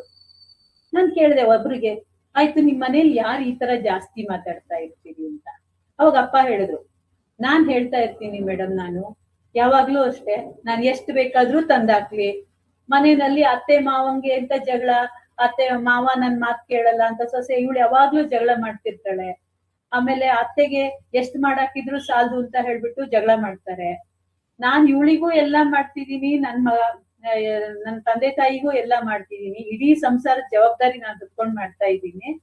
ಆದ್ರೆ ಹಿಂಗ್ ಹೇಳ್ತಾ ಇರೋದ್ರಿಂದ ನನ್ಗೆ ಮಕ್ಕಳು ಈ ಕಡೆ ಹಠ, ಇದನ್ನೆಲ್ಲ ನೋಡಿ ಮಕ್ಳು ಏನ್ ಮಾಡಿದ್ದಾರೆ, ಮಗಳು ತುಂಬಾ ಹಠ ಕಲ್ತಿದ್ದಾಳೆ. ಎಲ್ಲದಕ್ಕೂ ಕೋಪ ಮಾಡ್ಕೊಳ್ಳೋದು, ನಾನು ಓದಲ್ಲ ಅಂತ ಹೇಳೋದು, ಸ್ಕೂಲ್ಗೆ ಹೋಗಲ್ಲ ಅಂತ ಹೇಳೋದು, ಸ್ಕೂಲ್ಗೆ ಹೋದ್ರೆ ಅರ್ಧಂಬರ್ಧ ಬರ್ಕೊಂಡ್ ಬರೋದು, ಈ ತರದ್ದೆಲ್ಲ ನೋಡ್ದಾಗ ಏನಾಗ್ತಾ ಹೋಯ್ತು, ಅವ್ರ ಅಪ್ಪ ಯಾವಾಗ್ಲೂ ಹೇಳೋದು, ನಾನ್ ಇರೋದು ಏನಕ್ಕೆ, ಸುಮ್ನೆ ಸಾಯ್ತೀನಿ ಎಲ್ಲಾದ್ರೂ ಹೋಗಿ ಅಂತ ಹೇಳೋದು. ಇದೇನಾಯ್ತು, ನಾವು ಆಡೋ ಪ್ರತಿಯೊಂದು ಮಕ್ಕಳ ಮಾತುಗಳು ಕೂಡ, ನಮ್ಮ ವರ್ತನೆಗಳು ಕೂಡ ಮಕ್ಕಳಲ್ಲಿ ಅದು ಒಂದು ನಾವು ಮಾಡೆಲ್ ಆಗಿರ್ತೀವಿ ಅವರಿಗೆ, ಅದನ್ನ ಕಲಿತಾ ಇರ್ತಾರೆ. ಅದೇ ಮಾತುಗಳೇ ಅವ್ರ ಬಾಯಲ್ಲಿ ಬರೋದು. ಆರಂಭದಲ್ಲಿ ಮಾತಾಡ್ಬೋದು, ಒಂದ್ ದಿವ್ಸ ಕೈ ಕೊಯ್ಕೊಳ್ತೀನಿ ಅಂತ ಹೇಳಿ ಹಠಕ್ಕೆ ಸಿಟ್ಟಿ ಕೈ ಕೊಯ್ಕೊಳ್ತಾರೆ, ಕವಲಿ ಸೋಟ್ ಕೈ ಮೇಲೆ ಇಟ್ಕೊಳ್ತಾರೆ, ಈ ತರದ್ದೆಲ್ಲ ಮಾಡ್ತಾ ಇರ್ತಾರೆ. ಆದ್ರೆ ಯಾವ್ದೋ ಒಂದ್ ಸಂದರ್ಭದಲ್ಲಿ ಹೆದರ್ಸಿನೇ ಅನಾಹುತ ಆಗೋ ಚಾನ್ಸಸ್ ಕೂಡ ಇರುತ್ತೆ. ಸೊ ನಾವ್ ಯಾವಾಗ್ಲೂ ಮಕ್ಕಳು ಎಲ್ಲೆಲ್ಲೋ ನೋಡ್ ಕಲ್ತಿರೋದಕ್ಕಿಂತ ಎಷ್ಟೋ ವಿಚಾರಗಳು ನಮ್ಮ ಮನೆಯಲ್ಲೇ ಮಕ್ಕಳು ಕಲ್ತಿರ್ತಾರೆ. ಇನ್ನೊಂದಂದ್ರೆ ಪೇರೆಂಟ್ಸ್ ವರ್ತನೆಗಳು. ಇದೆಲ್ಲ ಒಂದು ಸಮಸ್ಯೆಗಳು ಇದ್ದಾಗ, ಹಣಕಾಸಿನ ಸಮಸ್ಯೆ ಇರ್ಬೋದು, ಇದೆಲ್ಲ ಇದ್ದಾಗ ಆಯ್ತು, ಅವರ ವರ್ತನೆಗಳು ಕೂಡ ಹೇಗೆ, ಕೆಲವೊಂದ್ ಮನೆಯಲ್ಲಿ ನೋಡಿದೀರ ನೀವು, ನಾವ್ ಇದನ್ನ ಬೇರೆ ಬೇರೆ ಬೇರೆ ತರದ ಪೇರೆಂಟಿಂಗ್ ಸ್ಟೈಲ್ ಅಂತ ಹೇಳ್ತೀವಿ. ಕೆಲವರು ತುಂಬಾ ಸ್ಟ್ರಿಕ್ಟ್, ನನ್ನ ಮನೆಯಲ್ಲಿ ನಾನ್ ಹೇಳಿದ್ದೇ ಆಗ್ಬೇಕು, ಒಂದು ಮಾಡು ಇಲ್ಲ ಮಾಡ್ಬೇಡ. ನಾನ್ ಎಷ್ಟು ದೊಡ್ಡ ಕಂಪನಿನಲ್ಲಿ ಎಷ್ಟು ದೊಡ್ಡ ಮ್ಯಾನೇಜರ್ ಆಗಿದ್ದೀನಿ ಗೊತ್ತಾ, ನಾನು ಅಲ್ಲಿ ಎಲ್ಲರೂ ನನ್ನ ಮಾತು ಕೇಳ್ತಾರೆ, ಇಲ್ಲಿ ನೀನು ಕೇಳಲೇಬೇಕು ಅಲ್ವಾ. ನನ್ನ ಅಪ್ಪ ನನಗೆ ಹಿಂಗೆ ಸಾಕಿದ್ದಾರೆ, ನಾನು ಸ್ಟ್ರಿಕ್ಟ್ ಆಗಿ ಅವತ್ 4 ಹೊಡೆದು ಬಡ್ದು ಬೆಳೆಸಿದ್ದಕ್ಕೆ ನಾನು ಇವತ್ತು ಹೀಗಿದ್ದೀನಿ ಅಲ್ವಾ. ಸೊ ನೀವು ನನ್ನ ಮಾತು ಕೇಳಿದ್ರೆ ಮಾತ್ರ ಚೆನ್ನಾಗಿರ್ತೀರಿ. ಅಥವಾ ಏನಾದ್ರೂ ತೊಂದರೆಗಳು ಬಂದಿದ್ಯಾ, ಮನುಷ್ಯಂಗಲ್ದೆ ಮರಕ್ ಬರುತ್ತಾ ತೊಂದ್ರೆ, ಇದೊಂದು ಸಹಜವಾದ ಮಾತು, ನಮ್ಮ ಎಲ್ಲರೂ ಹೇಳೋ ಮಾತು, ಹೌದಾ ಅಲ್ವಾ. ಅದನ್ನೆಲ್ಲ ಅಡ್ಜಸ್ಟ್ ಮಾಡ್ಕೊಂಡು ಹೋಗ್ಬೇಕು ಅಂತ. ಆದ್ರೆ ಅದು ಅಷ್ಟು ಸುಲಭನ ಅಡ್ಜಸ್ಟ್ ಮಾಡ್ಕೊಂಡು ಹೋಗೋದು ಸಮಸ್ಯೆಗಳನ್ನ ಅಲ್ವಾ. ಸೊ ಈ ತರದೆಲ್ಲ ಯಾವಾಗ ಮನೆಯಲ್ಲೂ ಅಷ್ಟೇ, ನಿಂಗೆಲ್ಲ ತಂದು ಕೊಡ್ತಾ ಇದ್ದೀನಿ ನಾನು, ಇನ್ನೇನ್ ಕೊಡ್ತಾ ಇದೆ ಅಂತ ಹೇಳ್ತಾರೆ. ಆದ್ರೆ ಆ ಹೆಣ್ಣು ಮಗಳಿಗೆ ಏನ್ ಬೇಕಾಗಿರತ್ತೆ, ತನಗೆ ಏನ್ ಅನ್ನಿಸ್ತಾ ಇದೆ, ತನ್ನ ಮಾತನ್ನೊಬ್ರು ಕೇಳೋರ್ ಬೇಕಾಗಿರತ್ತೆ, ನೋವನ್ನ ಕೇಳೋರ್ ಬೇಕಾಗಿರತ್ತಲ್ವಾ. ಅದೇ ತರ ಮಕ್ಕಳಿಗೂ ಕೂಡ ನನಗೆ ಏನಾಗ್ತಿದೆ ಅನ್ನೋದನ್ನ ಕೇಳೋರ್ ಬೇಕು. ಅಪ್ಪ ಅಮ್ಮ ಪ್ರತಿದಿನ ಜಗಳ ಮಾಡ್ತಾರೆ, ತಾತ ಹೇಳ್ತಾರೆ ನಾನ್ ಹೇಳಿದ್ದೇ ಮಾಡ್ಬೇಕು ನೀನು, ನಮ್ ಮನೇಲಿ ಹಳೆ ಸಂಸ್ಕಾರ ಅದು ಹಂಗೆ ಇರೋದು. ಹೌದು, ಖಂಡಿತ ಅದನ್ನೆಲ್ಲ ನಾವು ಫಾಲೋ ಮಾಡ್ಬೇಕು. ಇನ್ನು ಕೆಲವು ಪೇರೆಂಟ್ಸ್ ಏನು, ಅತಿಯಾದ ಮುದ್ದು, ಈಗೆಲ್ಲ ಒಂದೇ ಮಕ್ಕಳಿರೋದಪ್ಪ, ತುಂಬಾ ಭಯ ನಮ್ಗೆ, ಹಂಗಾಗಿ ಅವ್ರು ಹೇಳಿದ್ದನ್ನೆಲ್ಲ ಕೇಳಲೇಬೇಕು ನಾವು ಅಂತ ಹೇಳಿ ಅಲ್ಲೂ ಕೂಡ ಮಕ್ಕಳು ದಾರಿನೇ ತಪ್ಪೋದು ಅಲ್ವಾ? ಆ ತರನೇ ಆಗ್ತಾ ಇರುತ್ತೆ. ಸೊ ಇವೆರಡನ್ನೂ ಸರಿಯಾಗಿ ಬ್ಯಾಲೆನ್ಸ್ ಮಾಡಿ ಮಕ್ಕಳಿಗೆ ಎಲ್ಲಿ ನಾವು ಹೇಳ್ಬೇಕು, ಇದು ಸರಿ ಇಲ್ಲ, ಇದು ಸರಿ ಇದೆ, ನಾವು ಹೇಳೋ ರೀತಿಯನ್ನ ಸರಿಯಾಗಿ ಬದಲಾಯಿಸ್ಕೊಳ್ಬೇಕಾಗುತ್ತೆ.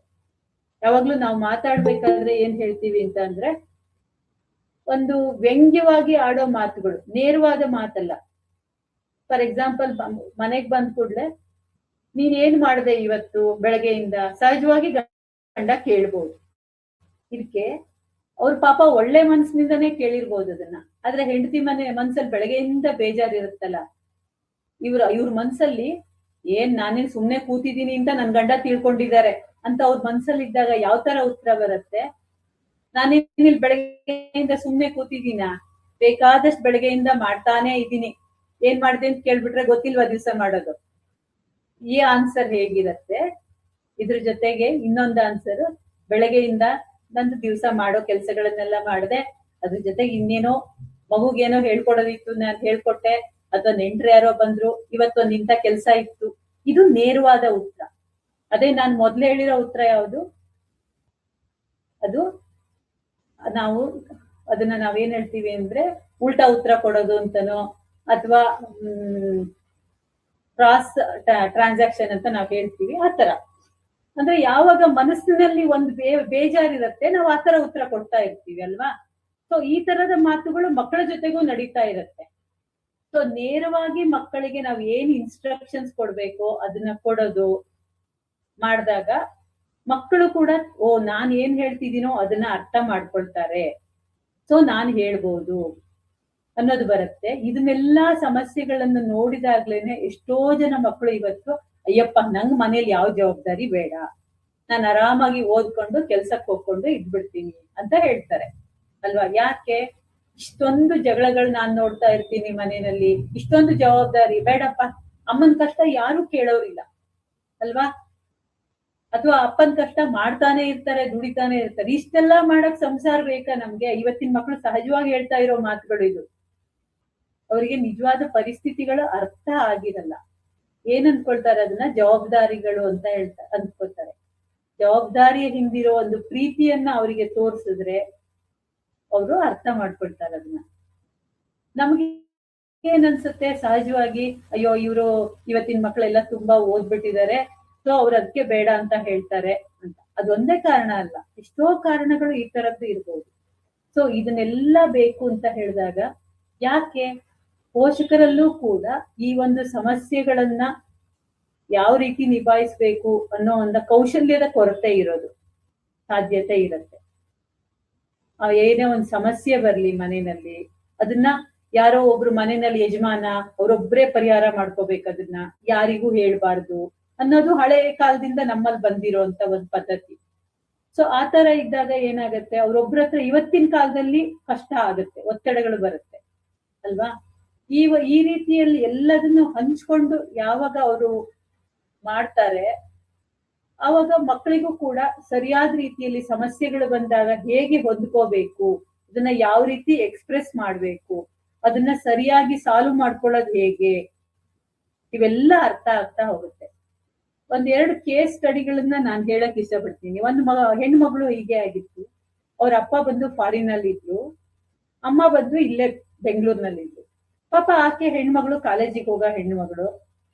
ಅಪ್ಪ ಏನ್ ಹೇಳ್ತಿದ್ರು ಅವಳಿಗೆ ಯಾವಾಗ್ಲೂ ಅಂತ ಅಂದ್ರೆ, ನೀನ್ ಓದಿದ್ರೆ ಒಂದ್ ಒಳ್ಳೆ ಕಾಲೇಜಲ್ಲಿ ಓದ್ಬೇಕು, ಕೆಲ್ಸಕ್ ಸೇರಿದ್ರೆ ಒಂದು ಒಳ್ಳೆ ಕಾಲೇಜ್ ಕಂಪನಿಯಲ್ಲಿ ಕೆಲ್ಸಕ್ ಸೇರ್ಬೇಕು. ಅಮ್ಮ ಹೇಳ್ತಾ ಇದ್ರು, ಇವಳಿಗೆ ಅಮ್ಮನ ಜೊತೆಗೆ ಏನಾಗ್ತಾ ಇತ್ತು, ಪಾಪ ಇಲ್ಲಿ ಅಮ್ಮ ಒಬ್ಬರೇ ಇದ್ರು, ಅವ್ರಿಗೆ ತುಂಬಾ ಭಯ, ಮಗಳನ್ನ ಹೊರಗಡೆ ಕಳ್ಸೋದಕ್ ಭಯ, ಆಮೇಲೆ ಅವ್ಳು ಯಾವ ತರ ಡ್ರೆಸ್ ಹಾಕೊಂಡು ಹೋದ್ರು ಭಯ, ಒಂದು ಟೀ ಶರ್ಟ್ ಹಾಕೊಂಡು ಹೋದ್ರು ಭಯ.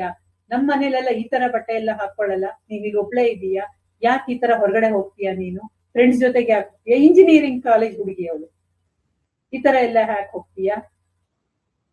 ಎಲ್ಲ ಈ ತರದ ಅತಿಯಾದ ಒಂದು ಯಾವಾಗ ನಿರೀಕ್ಷೆಗಳು ಬಂತು ಆ ಹೆಣ್ಮಗಳ ಮೇಲೆ, ಅವಳು ತನ್ನ ಆತ್ಮವಿಶ್ವಾಸವನ್ನೇ ಕಳ್ಕೊಂಡ್ಳು. ಅವಳು ನನ್ನ ಫೋನ್ ನಂಬರ್ ಹುಡುಕಿ ನನಗ್ ಕಾಲ್ ಮಾಡಿದ್ಲು. ಮಾಡಿದಾಗ ಆಕೆ ಏನ್ ಹೇಳ್ತಾಳೆ ಅಂದ್ರೆ, ನನಗೆ ಗೊತ್ತಿದೆ ನಮ್ಮ ಮನೆ ಕಲ್ಚರ್ ಏನು ಅಂತ ನನಗ್ ಗೊತ್ತಿದೆ. ನಾನು ಒಂದು ದಿವ್ಸನೂ ನಾನು ಡೀಸೆಂಟ್ ಆಗಿ ಇಲ್ದೇ ಇರೋ ಡ್ರೆಸ್ ಹೊರಗಡೆ ಹಾಕೊಂಡು ಹೋಗಲ್ಲ. ನಾನು ಹಾಕೊಂಡು ಹೋಗಿರೋ ಒಂದ್ ಟೀ ಶರ್ಟ್ ಪ್ಯಾಂಟಿಗೆ ನಮ್ಮಮ್ಮ ಬೈತಾರೆ. ನನಗೆ ಫ್ರೆಂಡ್ಸ್ ಎದುರಿಗೆ ನಾಚಿಕೆ ಆಗಲ್ವಾ ಮೇಡಮ್? ನಾನ್ ಹೇಗ್ ಹೋಗ್ಲಿ? ಯಾವಾಗ್ಲೂ ನಾನು ಚೂಡಿದಾರದಲ್ಲೇ ಹೋಗ್ಲೋ? ನನ್ ಫ್ರೆಂಡ್ಸ್ ಇರೋ ತರ ನಾನು ಹೋಗೋಣ ಅನ್ಕೋತೀನಿ. ನಾನು ಎಲ್ಲೂ ಕೂಡ ಅಸಹ್ಯವಾಗಿರೋ ಬಟ್ಟೆ ಹಾಕೊಂಡು ಹೋಗಲ್ಲ. ಆಮೇಲೆ ಯಾವಾಗ ನೋಡಿದ್ರು ಅಪ್ಪ ನಾನ್ ಚೆನ್ನಾಗೇ ಓದ್ತಾ ಇದ್ದೀನಿ, ಚೆನ್ನಾಗೇ ಮಾರ್ಕ್ಸ್ ತೆಗಿತಾ ಇದ್ದೀನಿ, ಆದ್ರೂನು ಕೂಡ ನಮ್ಮಪ್ಪ ನಂಗೆ ಯಾವಾಗ್ಲೂ ಅಲ್ಲಿ ಇದೀನಿ, ನಾನು ನಿಂಗೆಲ್ಲಾ ತಂದ್ಕೊಡ್ತೀನಿ, ಸೊ ನೀನ್ ಚೆನ್ನಾಗೇ ಓದ್ಬೇಕು, ಇಷ್ಟೇ ಮಾರ್ಕ್ಸ್ ತೆಗಿಬೇಕು. ನನ್ಗೊಂದ್ಸರಿ ಇವಾಗ ನನ್ ಪ್ಲೇಸ್ಮೆಂಟ್ ಸ್ಟಾರ್ಟ್ ಆಗಿದೆ, ನಂಗೆ ಭಯ ಆಗ್ತಾ ಇದೆ. ಆಕೆ ಹೇಳ್ತಾಳೆ, ನಂಗೆ ಹೇಗೆ ಪ್ಲೇಸ್ಮೆಂಟಿಗೆ ಹೋದಾಗೆಲ್ಲ ನಂಗೆ ಒಳ್ಳೆ ಕೆಲಸ ಸಿಗದೆ ಇದ್ರೆ ಇಂಟರ್ವ್ಯೂ ಹೋದಾಗೆಲ್ಲ ನಂಗೆ ಈ ತರ ಭಯ ಆಗುತ್ತೆ, ಇಂಟರ್ವ್ಯೂ ಪಾಸ್ ಆಗ್ತಾ ಇಲ್ಲ ನಂದು. ಇಲ್ಲಿ ಅರ್ಥ ಮಾಡ್ಕೋಬೇಕಾಗಿರೋದೇನಂದ್ರೆ, ಪೇರೆಂಟ್ಸ್ ಅತಿಯಾದ ನಿರೀಕ್ಷೆಗಳು. ನೋಡ್ಕೊಳ್ಳಿ, ಅಪ್ಪ ತಾನು ತುಂಬಾ ಚೆನ್ನಾಗಿದ್ದೀನಿ, ತುಂಬಾ ಒಂದು ಬೇಕಾದಷ್ಟು ದುಡ್ಡಿದೆ, ಒಳ್ಳೆ ಕಂಪನಿ ಕೆಲಸ ಮಾಡ್ತಾ ಇದ್ದೀನಿ, ದೊಡ್ಡ ಪೊಸಿಷನ್ ಅಲ್ಲಿ ಇದ್ದೀನಿ, ಹಾಗಾಗಿ ನನ್ನ ಮಗಳು ಹಂಗೆ ಇರ್ಬೇಕು, ಇಲ್ಲಾಂದ್ರೆ ನನಗೆ ಅವಮಾನ ಅದು ನನ್ನ ಅಪ್ಪನ ನಿರೀಕ್ಷೆ ಹೇಗಿದೆ. ಅದೇ ತರ ಅಮ್ಮನಿಗೆ ಒಬ್ಬರೇ ಇರೋದ್ರಿಂದ ಭಯ. ಆಮೇಲೆ ತಾನು ಜವಾಬ್ದಾರಿ ಇಟ್ಕೊಂಡಿದೀನಿ, ಇಲ್ಲಿ ಮಗಳು ಹಾಳಾಗ್ಬಿಟ್ರೆ ನಾಳೆ ಅನ್ನೋ ಒಂದು ಭಯ. ಈ ತರ ಎಲ್ಲ ಇದ್ದಾಗ ಏನಾಗತ್ತೆ, ಅದು ಹೆಣ್ಣು ಮಗಳ ಮೇಲೆ ವಿಪರೀತವಾದ ಒತ್ತಡ ಬಿದ್ದಿತ್ತು. ಆಯ್ತು, ಅಷ್ಟಾಯ್ತು. ಅವಳು ಹೇಳಿದ್ಲು, ನನಗ್ ತುಂಬಾ ಭಯ ಆಗುತ್ತೆ, ನನ್ಗೆ ನಿದ್ದೆ ಬರಲ್ಲ, ಕಾಲೇಜಿಗೆ ಹೋದ್ರೆ ಭಯ ಆಗುತ್ತೆ, ನನಗೆ ನನ್ನನ್ನು ಕೌನ್ಸಿಲಿಂಗ್ ಕರ್ಕೊಂಡು ಹೋಗಿ ಅಂತ ಹೇಳಿದಾಗ ಅಪ್ಪನೂ ಒಪ್ಲಿಲ್ಲ, ಅಮ್ಮನೂ ಒಪ್ಲಿಲ್ಲ ಅವಳಿಗೆ. ಏನಕ್ಕೆ? ನಿಂಗೇನು ಕೌನ್ಸಿಲಿಂಗ್ ಬೇಕು? ನಾವಿಬ್ರು ಚೆನ್ನಾಗಿ ಓದಿರೋರು ಇದ್ದೀವಿ, ತಿಳುವಳಿಕೆ ಇದೆ ನಮ್ಗೆ, ನಿನ್ಗೆ ಯಾಕೆ ಕೌನ್ಸಿಲಿಂಗ್ ಕರ್ಕೊಂಡು ಹೋಗ್ಬೇಕು? ನಾವ್ ಹೇಳಿದ್ ಮಾತು ಕೇಳು ಸಾಕು ಅಂತ. ಇಲ್ಲಿ ಕೌನ್ಸಿಲಿಂಗ್ ಏನಕ್ಕೆ ಬರ್ಬೇಕಾಗಿತ್ತು ಅವರು? ಬಟ್ ಆ ಹೆಣ್ಮಗಳು ಹೇಗೋ ಹುಡ್ಕೊಂಡ್ ಬಂದ್ಲು ಪಾಪ ಅವಳು. ಇಲ್ಲಿ ಅವಶ್ಯಕತೆ ಏನಿತ್ತು? ಅವ್ರು 3 ಜನರಲ್ಲೂ ಒಬ್ರ ಮಾತು ಇನ್ನೊಬ್ರಿಗೆ ಅರ್ಥ ಆಗ್ತಿರ್ಲಿಲ್ಲ. ಈ ಮಗಳ ಮನ್ಸಿನ ಮೇಲೆ ಯಾವ ತರ ನೋವಾಗ್ತಾ ಇದೆ ಅದು. ಆಕೆ ಹೇಳಿದ್ಲು, ಎಷ್ಟೋ ಸರಿ ನಾನು ಸೂಸೈಡ್ ಮಾಡ್ಕೊಳ್ಳೋಣ ಅಂತ ಅನ್ಕೊಂಡ್ಬಿಟ್ಟಿದೀನಿ ಮೇಡಮ್, ನನ್ಗೆ ಅವಮಾನ ಆಗ್ತಾ ಇದೆ ಅಂತ. ಹಂಗೆ ಅಲ್ವಾ? ಅದನ್ನ ಅರ್ಥ ಮಾಡ್ಕೊಳ್ಬೇಕು ಪೇರೆಂಟ್ಸ್ ಆದವರು, ಯಾವ ಸಂದರ್ಭದಲ್ಲಿ ಮಕ್ಕಳಿಗೆ ಯಾವ ರೀತಿಯ ಒಂದು ಸಹಾಯವನ್ನ ಕೊಡ್ಬೇಕು ನಾವು ಅಂತ. ಆಗ ಅರ್ಥ ಮಾಡ್ಕೊಂಡಾಗ, ಫಾರ್ ಎಕ್ಸಾಂಪಲ್ ಇನ್ನೊಂದು ಕಪಲ್ ಕೂಡ ಬಂದಿದ್ರು, ಅಂದ್ರೆ ಹೊಸದಾಗಿ ಮದುವೆ ಆಗಿರುವಂತ ಸಂಬಂಧಗಳು. ಆ ಸಂಬಂಧಿಕರು ಬಂದಾಗ ಏನಾಗಿತ್ತು, ಆ ಗಂಡು ಮಗನ ತಾಯಿಗೆ ಪ್ರತಿಯೊಂದನ್ನು ಮಗ ಹೇಳ್ಬೇಕಾಗಿತ್ತು. ಈ ಹೆಣ್ಣು ಮಗಳಿಗೆ ಏನಾಗ್ತಾ ಇತ್ತು, ನನ್ನ ಒಂದು ವೈಯಕ್ತಿಕ ವಿಷಯಗಳು, ಗಂಡ ಹೆಂಡತಿಯ ತೀರಾ ವೈಯಕ್ತಿಕ ವಿಷಯಗಳು ಕೂಡ ನನ್ನ ಅತ್ತೆ ಫೋನ್ ಮಾಡಿ ಹೇಳ್ತಾನೆ ನನ್ ಗಂಡ. ಅಂದ್ರೆ ನನ್ ಗಂಡನಿಗೆ ಸ್ವಂತ ಬುದ್ಧಿ ಇಲ್ವಾ? ಪ್ರತಿಯೊಂದನ್ನು ನಾನು ಅವ್ರ ಜೊತೆಗೆ ಹಂಚ್ಕೋಬೇಕಾ ಅಂತ ಅವ್ರು ಕೇಳ್ತಾ ಇದ್ರು. ಇಲ್ಲಿ ಏನು ತಾಯಿದ ತಪ್ಪು ಅಂತ ನಾನು ಖಂಡಿತ ಹೇಳಲ್ಲ, ಆದ್ರೆ ಆಕೆಯ ಅತಿಯಾದ, ನನ್ನ ಮಗನನ್ನ ನಾನು ಹೀಗೆ ಬೆಳೆಸಿದೀನಿ, ಅವನು ಹೀಗೆ ಇಷ್ಟೇ ದುಡ್ಡು ಖರ್ಚು ಮಾಡ್ತಾನೆ ಪ್ರತಿದಿನ, ಇದಕ್ಕಿಂತ ಸೊಸೆಗೆ ಗೊತ್ತಾಗಲ್ಲ.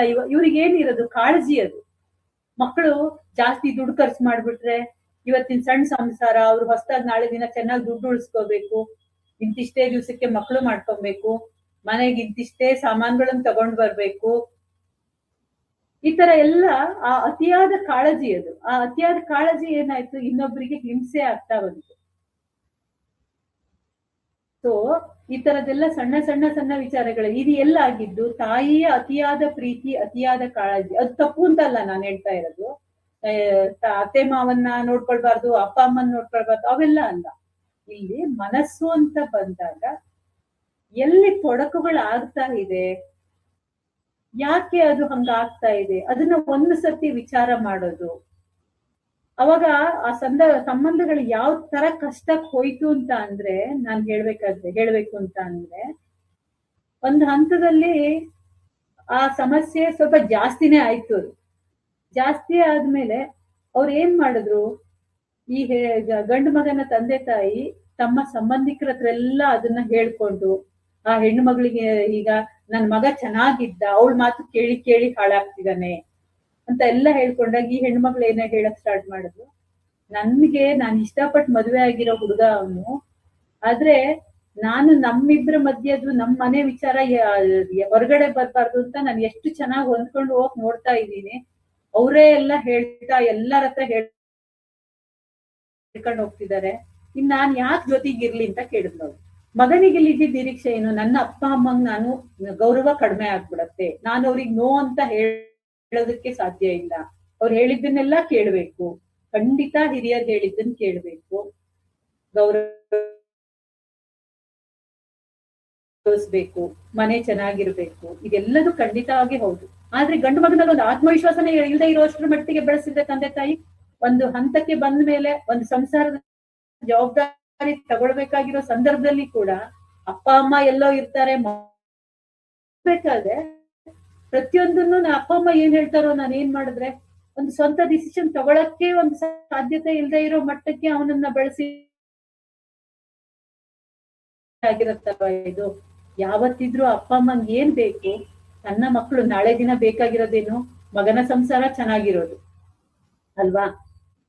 ಆತರ ಎಲ್ಲ ಇದ್ದಾಗ ಅದಕ್ಕೆ ಯಾವ ರೀತಿಯಲ್ಲಿ ಕೊಡ್ಬೇಕಾಗತ್ತೆ, ಒಂದು ಅವ್ರಿಗೆ ಎಷ್ಟು ಮಾರ್ಗದರ್ಶನ ಕೊಡ್ಬೇಕಾಗತ್ತೆ, ಇದೆಲ್ಲ ತುಂಬಾ ಇಂಪಾರ್ಟೆಂಟ್ ಆಗುತ್ತೆ. ಇನ್ನೊಂದು ಎಡಿಕ್ಷನ್ ವಿಚಾರ ಬಂದಾಗ ನಾನು ಇವಾಗ ಹೇಳಲೇಬೇಕು, ಬರೀ ಸ್ಮೋಕಿಂಗ್ ಡ್ರಿಂಕಿಂಗ್ ಅಲ್ಲ, ಇವತ್ತಿನ ದಿನಾನು ಕೂಡ ಎಷ್ಟೋ ಜನ ಮದುವೆ ಆಗಿರೋ ಅಂತವ್ರು ಎಡಿಕ್ಷನ್ ಯಾವುದು ಈ ಆನ್ಲೈನ್ ಬೆಟ್ಟಿಂಗು, ನಮ್ಮವ್ರನ್ನೇ ನಾನು ನೋಡಿದೀನಿ. ಇದನ್ನ ಹೇಳ್ಬೇಕು ಅಂದ್ರೆ ಆನ್ಲೈನ್ ಇದು ಬೆಟ್ಟಿಂಗು, ಆಮೇಲೆ ಸ್ವಲ್ಪ ವಯಸ್ಸಾದವರು ಕೂಡ ತುಂಬಾ ಮೊಬೈಲು ರೀಲ್ಸ್ ಗಳನ್ನ ನೋಡೋದು, ಅವ್ರ ಜೊತೆಗೆ ಯಾರನ್ನೋ ಫ್ರೆಂಡ್ಶಿಪ್ ಮಾಡಿ ತೊಂದರೆಗಳನ್ನ ಸಿಕ್ಕಾಕೊಂಡಿರೋದು, ಇದರಿಂದ ತುಂಬಾ ದುಡ್ಡು ಖರ್ಚು ಮಾಡ್ಕೊಂಡು ಹಣಕಾಸಿನ ತೊಂದರೆ ತಂದ್ಕೊಂಡು ಅದು ಮಕ್ಕಳ ಮೇಲೆ ಎಫೆಕ್ಟ್ ಆಗಿರುವಂತ ಉದಾಹರಣೆಗಳು ಕೂಡ ಇದೆ. ಈ ತರದ ತೊಂದರೆಗಳು ಬಂದಾಗ ಇದೆಲ್ಲ ರೀತಿಯಲ್ಲಿ ಒಂದು ಪೇರೆಂಟ್ಸ್ ಅಲ್ಲಿ ಇರೋ ಒಂದು ತೊಂದರೆಗಳಿರ್ಬಹುದು, ವೈಯಕ್ತಿಕ ತೊಂದರೆಗಳಿರ್ಬಹುದು, ಅದನ್ನ ಮಕ್ಕಳ ಮುಂದೆ ಬೇರೆ ಬೇರೆ ತರದಲ್ಲಿ ಮಕ್ಕಳಿಗೆ ತೊಂದರೆ ಆಗೋದಿರ್ಬೋದು. ಆಮೇಲೆ ತಮ್ಮ ವರ್ತನೆಗಳು, ಅತಿಯಾದ ಹಠ, ನನ್ನ ಸಂಸಾರ ಅಂದ್ರೆ ನಾನ್ ಹೇಳಿದ ಮಾತೇ ಕೇಳ್ಬೇಕು, ಅಥವಾ ನಮ್ಮ ಮನೆಯಲ್ಲಿ ನಮ್ಮ ಹಿರಿಯರು ಹೀಗೆ ನಡ್ಸ್ಕೊಂಡ್ ಬಂದಿದ್ದಾರೆ, ನಾನ್ ಹೇಳಿದ ಅದೇ ತರ ಮಕ್ಕಳು ನಡ್ಸ್ಕೊಂಡು ಹೋಗ್ಬೇಕು ಅಂತ ಹೇಳಿ ಅದನ್ನ ಅತಿಯಾದ ಒತ್ತಡ ಹೇರೋದಿರ್ಬೋದು.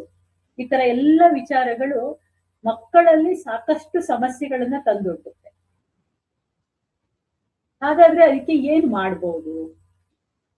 ಸಮಸ್ಯೆಗಳ ಬಗ್ಗೆ ಮಾತಾಡ್ತೀವಿ, ಖಂಡಿತವಾಗ್ಲೂ ಸಮಸ್ಯೆ ಬರುತ್ತೆ. ಒಂದು ಇಲ್ಲಿ 2 ಹಂತದಲ್ಲಿ ಆಗ್ಬೇಕು. ಒಂದು ಪೇರೆಂಟ್ಸ್ ಆಗಿ ಸ್ವಲ್ಪ ಆತ್ಮಾವಲೋಕನ ಮಾಡ್ಕೊಳ್ಳೋದು, ಹೌದು ನಮ್ಮ ಕಡೆಯಿಂದ ನಾವು ಯಾವ ರೀತಿ ಚೇಂಜ್ ಮಾಡ್ಕೋಬಹುದು, ಇವತ್ತಿನ ಕಾಲಕ್ಕೆ ತಕ್ಕನಾಗಿರ್ಬೋದು, ಮಕ್ಕಳ ವಯಸ್ಸಿಗೆ ಅನುಗುಣವಾಗಿರ್ಬೋದು ಅಲ್ವಾ? ನಾನೇನಾದ್ರೂ ತುಂಬಾ ತಪ್ಪು ಮಾಡ್ತಾ ಇದ್ದೀನಾ? ಹೇಗೆ ಅಂದ್ರೆ ಇವತ್ತು ಮಕ್ಕಳಿಗೆ ನಾವು ಹೇಳ್ತಾ ಇದ್ದೀವಿ, ಪೋಷಕರ ನಮ್ಮನ್ನ ನಾವ್ ಹೇಗ್ ಬೆಳೆಸ್ತಿದೀವೋ ಅದು ಪರಿಣಾಮ ಬೀರತ್ತೆ. ಅದೇ ತರ ನಮಗೂ ಕೂಡ ನಮ್ಮ ಪೋಷಕರು ಬೆಳೆಸಿರೋ ರೀತಿ ಪರಿಣಾಮ ಬೀರಿರ್ಬೋದಲ್ವಾ?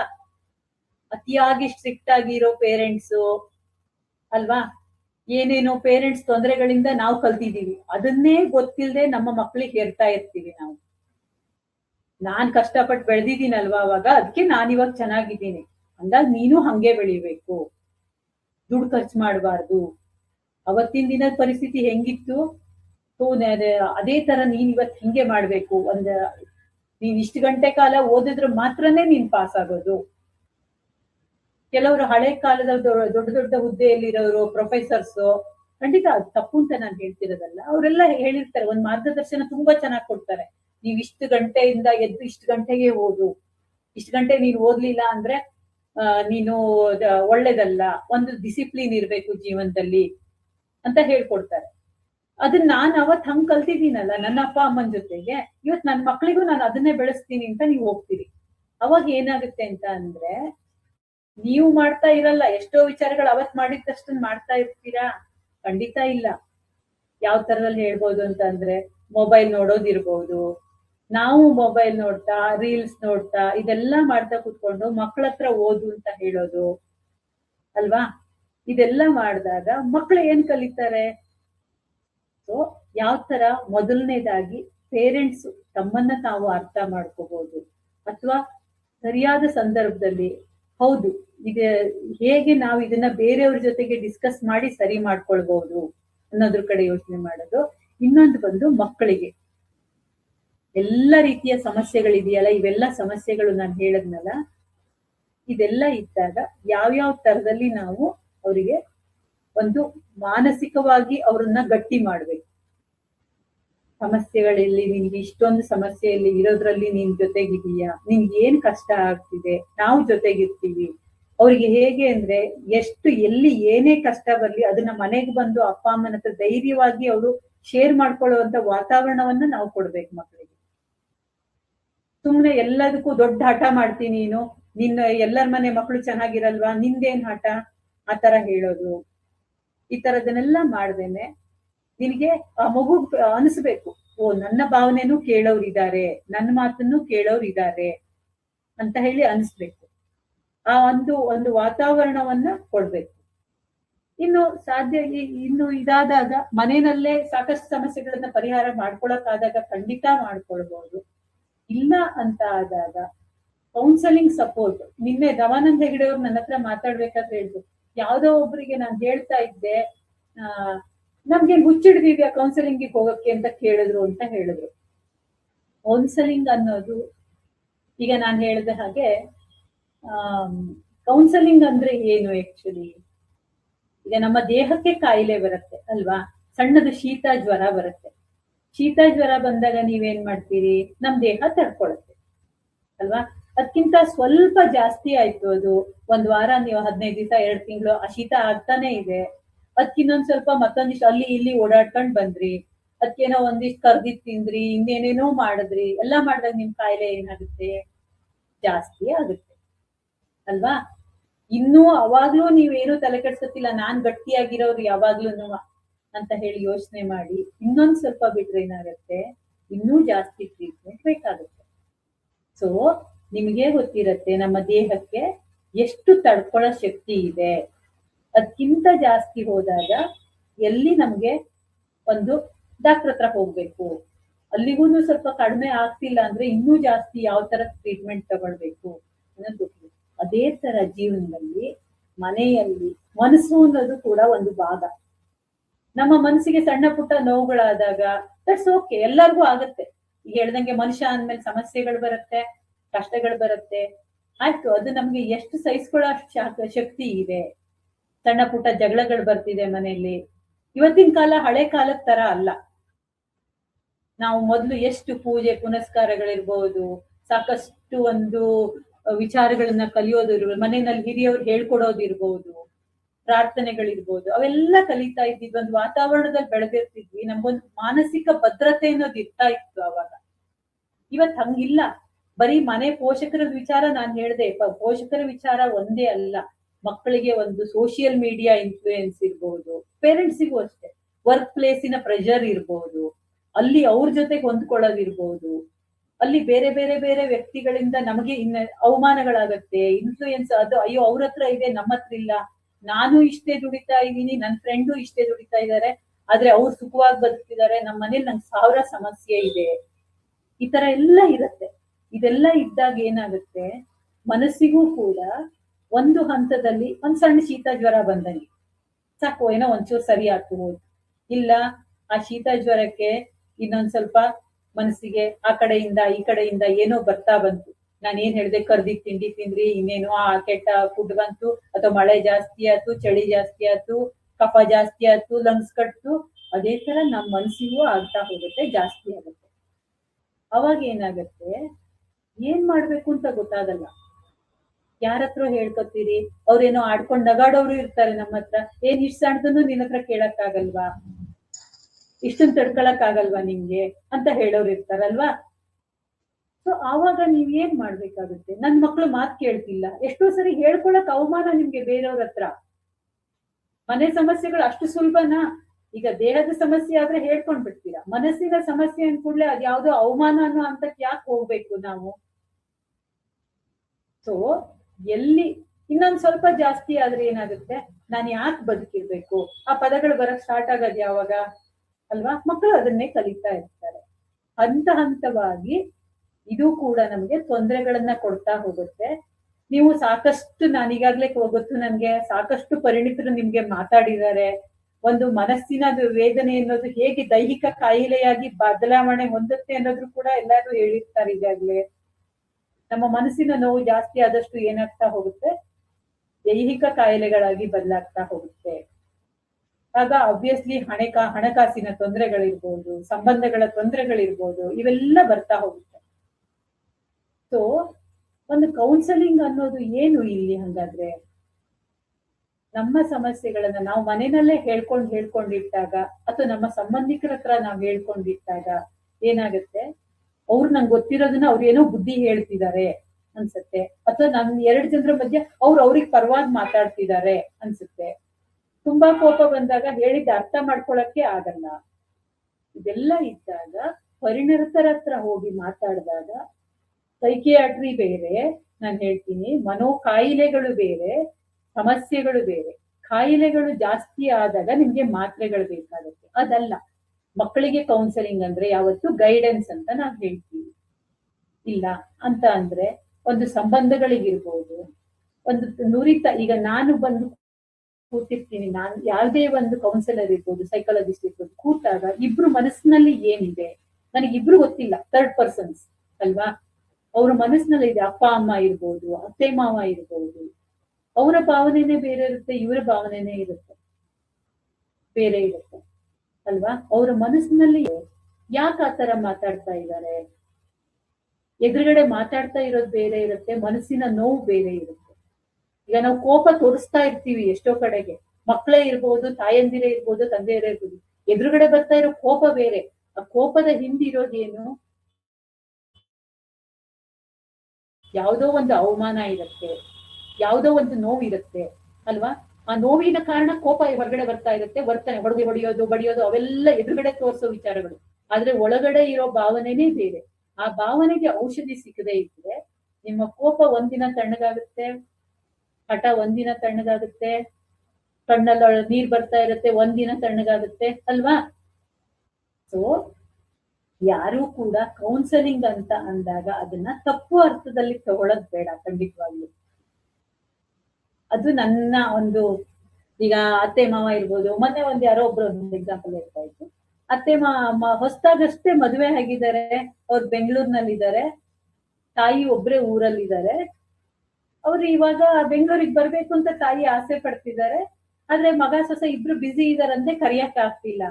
ತಾಯಿಗೆ ಬೇಜಾರಾಗ್ತಿದೆ. ಬೇಜಾರಾಗ್ತಾ ಇರೋದು ಖಂಡಿತ ತಪ್ಪಲ್ಲ. ಅದೇ ರೀತಿ ಮಗ ಸೊಸೆ ಅವ್ರನ್ನ ಕರಿತಾ ಇಲ್ಲ ಈ ಸದ್ಯಕ್ಕೆ ಏನ್ ಮಾತ್ರ ಕಾರಣ ಏನೋ ಗೊತ್ತಿಲ್ಲ ಅಲ್ವಾ? ಈ ಸಂದರ್ಭದಲ್ಲಿ ತಾಯಿ ಮನಸ್ಸಿಗೆ ಯಾಕೆ ನೋವಾಗಿದೆ, ಆ ತಾಯಿಯ ಭಾವನೆ ಒಂದೇ ಅಲ್ಲ ಅಲ್ಲಿ. ಮೋಸ್ಟ್ಲಿ ಆ ತಾಯಿಗೆ ಮುಂದೆ ನನ್ನ ಗತಿ ಏನು, ಇವತ್ತೇ ಇವ್ರು ಕರ್ದಿಲ್ಲ ಅನ್ನೋ ಭಾವನೆ ಇರ್ಬೋದು, ಅಥವಾ ಮಗ ಸೊಸೆಗೆ ಮಗನ್ ನನ್ ಮೇಲಿನ ಪ್ರೀತಿ ಹೊರಟೋಗಿದೆ ಅನ್ನೋ ಭಾವನೆ ಬಂದಿರ್ಬೋದು, ಭಯ ಇರ್ಬೋದು, ಅಥವಾ ಸೊಸೆ ನಾಳೆ ದಿನ ನನ್ ಮಗನ್ ಪೂರ್ತಿ ನನ್ನಿಂದ ಕಳ್ಕೊಂಡ್ ಬಿಡ್ತಾಳೆ ಅನ್ನೋ ಭಾವನೆಗಳು ಬರ್ಬೋದು. ಸಾಕಷ್ಟು ಹಿಂದಿನ ಭಾವನೆಗಳಿರುತ್ತೆ ಅದ್ರಲ್ಲಿ. ಅದು ಮೇಲ್ನೋಟಕ್ ನೋಡಿದಾಗ ಅರ್ಥ ಆಗಲ್ಲ ಅಲ್ವಾ? ಎಲ್ಲರೂ ಸಹಜವಾಗಿ ಏನ್ ಹೇಳ್ಬಿಡ್ತಾರೆ, ಮಗ ಸೊಸೆ ಹೌದು, ಮಗ ಸೊಸೆ ದೂರ ಇದ್ದಾರೆ, ಕರೀತಿಲ್ಲ, ಇವ್ರಿಗೆ ಬೇಜಾರಾಗಿದೆ. ಹಾಗಂತ ಆ ತಾಯಿಗೇನು ತನ್ನ ಮಗ ಸೊಸೆ ಚೆನ್ನಾಗಿರೋದ್ ಬೇಡ ಅಂತ ಖಂಡಿತ ಇರಲ್ಲ ಅಲ್ವಾ? ಇಲ್ಲಿ ಪರಿಸ್ಥಿತಿ ಅರ್ಥ ಆಗಿರಲ್ಲ. 100 ಜನರು ನೋಡಿ ನೋಡಿ ನೋಡಿ ನಾಳೆ ನಮ್ಮನೇಲೂ ಇದೇ ಪರಿಸ್ಥಿತಿನೇನೋ ಅನ್ನೋ ಸಣ್ಣ ಭಯ ಬಂದಿರುತ್ತಷ್ಟೆ. ಸೊ ಈ ತರದನ್ನೆಲ್ಲ ಅರ್ಥ ಮಾಡ್ಕೊಂಡಾಗ ಪೋಷಕರ ಜವಾಬ್ದಾರಿ ಏನು ಅನ್ನೋದು ಅರ್ಥ ಆಗ್ತಾ ಹೋಗುತ್ತೆ. ಸೊ ಇದು ಇವತ್ತು ಪೋಷಕರ ಸಮಸ್ಯೆ ಮಕ್ಕಳ ಮೇಲೆ ಯಾವ ತರ ಪರಿಣಾಮ ಬೀರ್ಬೋದು ಅನ್ನೋದ್ರ ಬಗ್ಗೆ ಒಂದು ವಿಚಾರಗಳನ್ನ ನಾನು ಹಂಚ್ಕೊಂಡೆ. ಸಾಕಷ್ಟು ಒಂದು ಉಪಯೋಗ ಆಗಿದೆ ಅಂತ ಅನ್ಕೊಳ್ತೀನಿ. ನಿಮ್ಗೆ ಯಾರಿಗಾದ್ರೂ ಏನಾದ್ರು ಹೇಳ್ಬೇಕು ಅಂತ ಅನ್ಸಿದ್ರೆ ಹೇಳ್ಬೋದು.